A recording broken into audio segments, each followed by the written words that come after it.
सभी को जय मसीह की। आज लेंट का 5वां दिन है, तो हम आज आज्ञाकारिता के बारे सुनेंगे। उसमें हम प्रभु के वचन को कैसे मानेंगे उसके बारे सीखेंगे। पिछले चौथे दिन में हमने विश्वास के बारे सुना था, जिसमें मेरा विश्वास कैसे बढ़ा वो ब्रदर प्रवीण के द्वारा हमने सुना था। तो प्रभु आज के दिन में हम सबों को इस वचन के द्वारा आशीष देंगे, इसके लिए हम प्रार्थना करेंगे।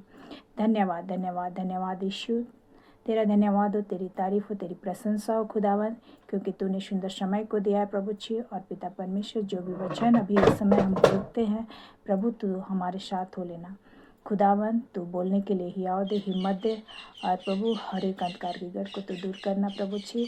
और जितने लोग सुनते प्रभु वो आशीषित होने पाए, हर एक हृदय प्रभु जी आशीषित होने पाए प्रभु जी। जहाँ तक ये वचन जाए प्रभु, तेरी महिमा होने पाए खुदावंत। आपके नाम को ऊंचा उठाते हैं, आपकी तारीफ करते, आपकी बड़ाई करते। प्रार्थना सुना, प्रार्थना यीशु के नाम से मांगते हैं, 0 से। आमीन आमीन आमीन। आज हम आज्ञाकारिता के बारे में अध्ययन करेंगे।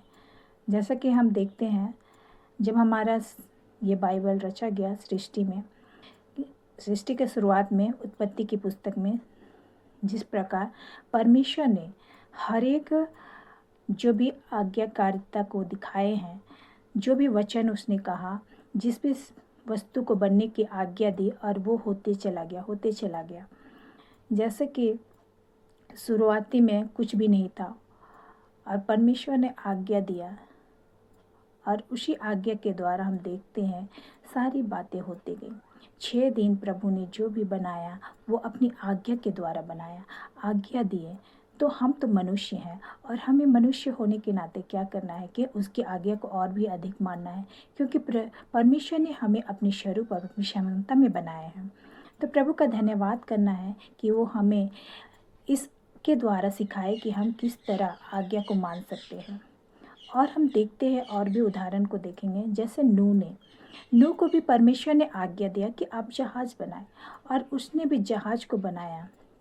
जब नूह ने जहाज बनाए तो उस समय बहुत सारे लोग उसकी निंदा कर रहे थे, हंस रहे थे, फिर भी उसने उसकी ओर ध्यान ना देकर परमेश्वर की आज्ञाकारिता को उसने पालन किया, और वो नूह जहाज बनाने में लगे। आज भी बहुत सारे लोग हमारी मजाक करते हैं, हमारी निंदा करते हैं, परंतु हमें क्या करना है कि उनकी बातों को ध्यान ना देकर हमें अपने परमेश्वर की बातों को मानना है, उसकी बातों पर चलना है।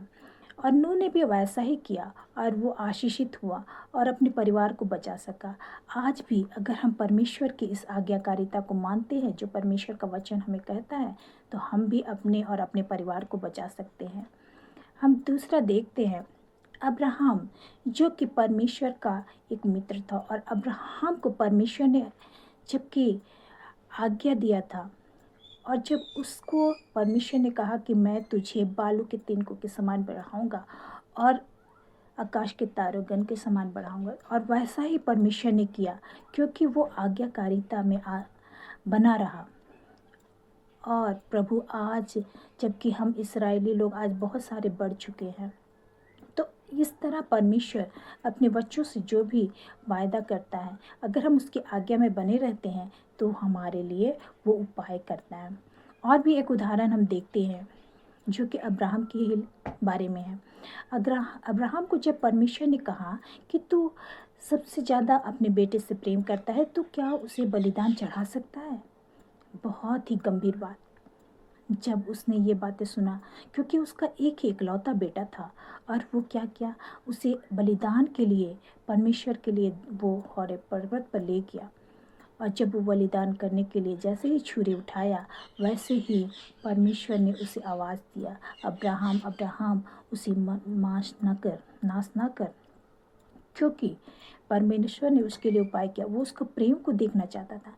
क्या आज हम परमेश्वर के प्रेम को प्रकट करने के लिए ऐसा कुछ कर पाते हैं?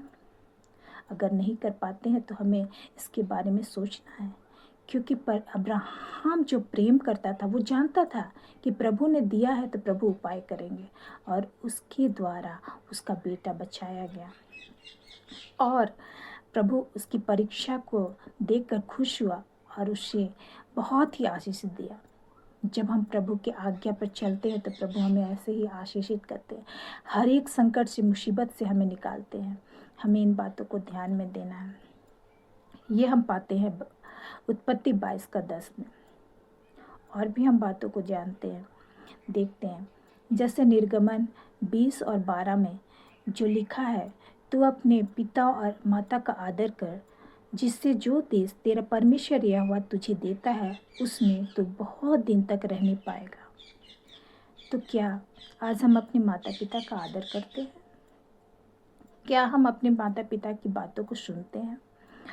क्योंकि परमेश्वर यहाँ पर वचन में बताया है, जो ये हमें मूसा के द्वारा मिला था 10 आज्ञा, तो उसमें से चौथी आज्ञा है कि तू अपने माता पिता का आदर करना। आज बहुत सारे बच्चे माता पिता का आदर नहीं करने के द्वारा अपने आप में श्राप लाते हैं। तो हमें उन सारी बातों को जानना है। बहुत से आज की युवा पीढ़ी प्रभु की इस बातों को नहीं जानते हैं कि हमें क्या करना है, क्या उचित है। और जब हम प्रभु की बातों को जानते हैं और अपने माता पिता का आदर करते हैं तो प्रभु हमें उस देश में, जिस जगह हम रहते हैं, वहाँ पर हमें यश, महिमा, गौरव को देते हैं और हम बहुत दिन तक जी पाते हैं, क्योंकि ये प्रभु का वायदा हमारे साथ में है।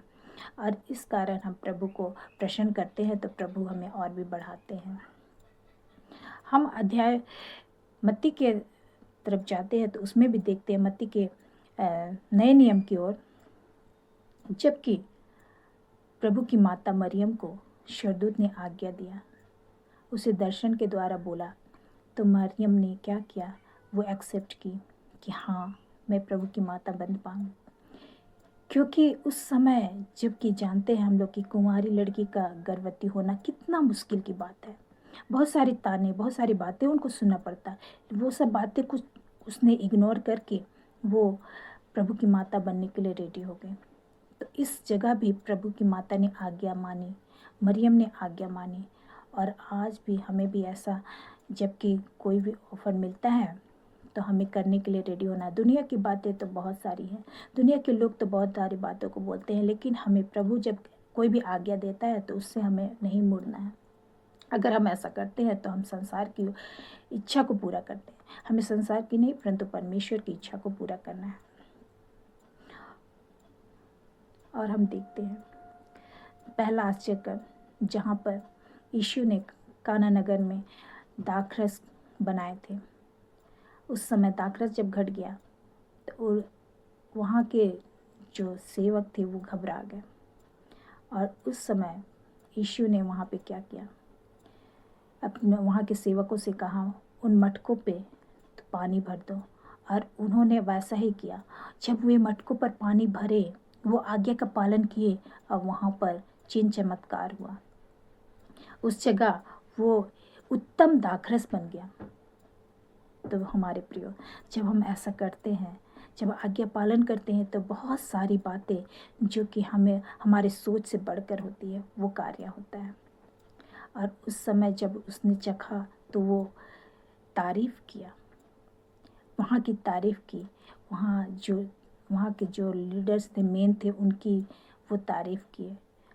तो ऐसा प्रभु हमारा महान है, जहाँ हमें लज्जित होने नहीं देता है, वहाँ पे हमें उठाता है। तो हम प्रभु की बड़ाई और महिमा क्यों ना करें। और भी हम देखते हैं, जब ग्रीसेनियों के देश में जब प्रभु यीशु गए तो वहाँ पे क्या देखते हैं कि वहाँ पर दुष्टात्मा ग्रसित पुरुष बहुत ही परेशान था। और जब शैतान ने देखा कि प्रभु यीशु आ रहे हैं, और उसने बहुत ही चिंतित होकर क्या कहा कि प्रभु मुझे दूर ना भेज, मुझे उन सुअरों पर भेज दे। आज जब दुष्ट आत्माएं प्रभु की बात मान रही है तो हमें क्या नहीं मानना है, हमें भी बात मानना है, प्रभु की आज्ञा को मानना है, क्योंकि दुष्ट आत्मा भी प्रभु से डरती है।